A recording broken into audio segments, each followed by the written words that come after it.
जय श्री हरि। प्यारे भक्तों, आप सभी का स्वागत है, अभिनंदन है। महामास में जया एकादशी व्रत की कथा।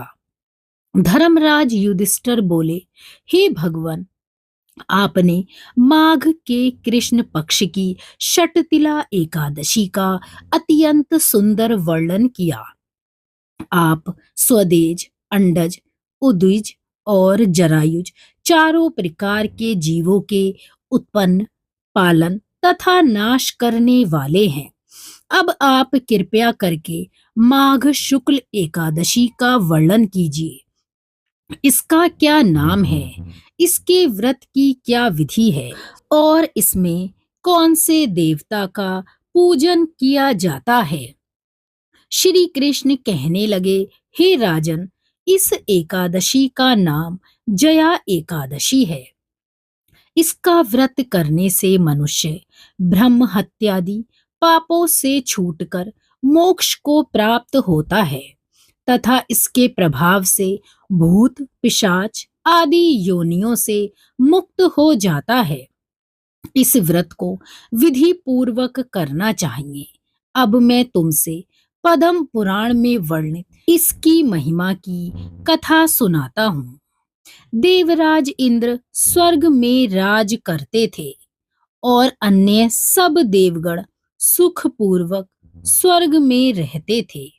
एक समय इंद्र अपनी इच्छानुसार नंदन वन में अप्सराओं के साथ विहार कर रहे थे और गंधर्व गान कर रहे थे। उन गंधर्वों में प्रसिद्ध पुष्पदंत तथा उसकी कन्या पुष्पवती और चित्रसेन तथा उसकी स्त्री मालिनी भी उपस्थित थे। साथ ही मालिनी का पुत्र पुष्पवान और उसका पुत्र माल्यवान भी उपस्थित थे। पुष्पवती गंधर्व कन्या माल्यवान को देखकर उस पर मोहित हो गई और माल्यवान पर काम बाण चलाने लगी। उसने अपने रूप लावण्य और हाव भाव से माल्यवान को वश में कर लिया। हे राजन, वह पुष्पवती अत्यंत सुंदर थी। अब वे इंद्र को प्रसन्न करने के लिए गान करने लगे, परंतु परस्पर मोहित हो जाने के कारण उनका चित्त भ्रमित हो गया। इनके ठीक प्रकार ना गाने तथा स्वर ताल ठीक नहीं होने से इंद्र इनके प्रेम को समझ गया और उन्होंने इसमें अपना अपमान समझकर उनको श्राप दे दिया। इंद्र ने कहा, हे मूर्खों, तुमने मेरी आज्ञा का उल्लंघन किया है, इसीलिए तुम्हारा धिक्कार है। अब तुम दोनों स्त्री पुरुष के रूप में मृत्यु लोक में जाकर पिशाच रूप धारण करो और अपने कर्म का फल भोगो। इंद्र का ऐसा श्राप सुनकर वे अत्यंत दुखी हुए और हिमालय पर्वत पर दुख पूर्वक अपना जीवन व्यतीत करने लगे। उन्हें गंध, रस तथा स्पर्श आदि का कुछ भी ज्ञान नहीं था। वहां उनको महान दुख मिल रहे थे। उन्हें एक क्षण के लिए भी निंद्रा नहीं आती थी। उस जगह अत्यंत शीत था, इससे उनके रोंगटे खड़े रहते और मारे शीत के दांत बजते रहते। एक दिन पिशाच ने अपनी स्त्री से कहा कि पिछले जन्म में हमने ऐसे कौन से पाप किए थे जिससे हमको यह दुखदाई पिशाच योनि प्राप्त हुई। इस पिशाच योनि से तो नरक के दुख सहना ही उत्तम है। अतः हमें अब किसी प्रकार का पाप नहीं करना चाहिए। इस प्रकार विचार करते हुए वे अपने दिन व्यतीत कर रहे थे। दैव्य योग से तभी माघ मास के शुक्ल पक्ष की जया नामक एकादशी आई। उस दिन उन्होंने कुछ भी भोजन नहीं किया और ना ही कोई पाप कर्म ही किया, केवल फल फूल खाकर ही दिन व्यतीत किया और सायकाल के समय महान दुख से पीपल के वृक्ष के नीचे बैठ गए। उस समय सूर्य भगवान अस्त हो रहे थे।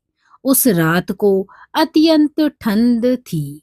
इस कारण वे दोनों शीत के मारे अति दुखित होकर मृतक के समान आपस में चिपटे हुए पड़े रहे। उस रात्रि को उनको निद्रा भी नहीं आई। हे राजन, जया एकादशी के उपवास और रात्रि के जागरण से दूसरे दिन प्रभात होते ही उनकी पिशाच योनि छूट गई। अत्यंत सुंदर गंधर्व और अप्सरा की देह धारण कर सुंदर वस्त्र आभूषणों से अलंकृत होकर उन्होंने स्वर्गलोक को प्रस्थान किया। उस समय आकाश में देवता उनकी स्तुति करते हुए पुष्प वर्षा करने लगे। स्वर्गलोक में जाकर इन दोनों ने देवराज इंद्र को प्रणाम किया। इंद्र इनको पहले रूप में देखकर अत्यंत आश्चर्यचकित हुआ और पूछने लगा कि तुमने अपनी पिशाच योनि से किस तरह छुटकारा पाया, सो सब बतलाओ। माल्यवान बोले कि हे देवेंद्र, भगवान विष्णु की कृपा और जया एकादशी के व्रत के प्रभाव से ही हमारी पिशाच देह छूटी है। तब इंद्र बोले कि हे माल्यवान, भगवान की कृपा और एकादशी का व्रत करने से न केवल तुम्हारी पिशाच योनि छूटी है, वरन हम लोगों के भी वंदनीय हो गए हो, क्योंकि विष्णु और शिव के भक्त हम लोगों के वंदनीय हैं। अतः आप धन्य हैं। अब आप पुष्पवती के साथ जाकर विहार करो। श्री कृष्ण जी कहने लगे कि हे राजा युधिष्ठिर, इस जया एकादशी के व्रत से बुरी योनि छूट जाती है। जिस मनुष्य ने इस एकादशी का व्रत किया है, उसने मानो सब यज्ञ जप दान आदि कर लिए हैं। जो मनुष्य जया एकादशी का व्रत करते हैं, वे अवश्य ही 1000 वर्ष तक स्वर्ग में वास करते हैं। तो बोलिए जया एकादशी की जय।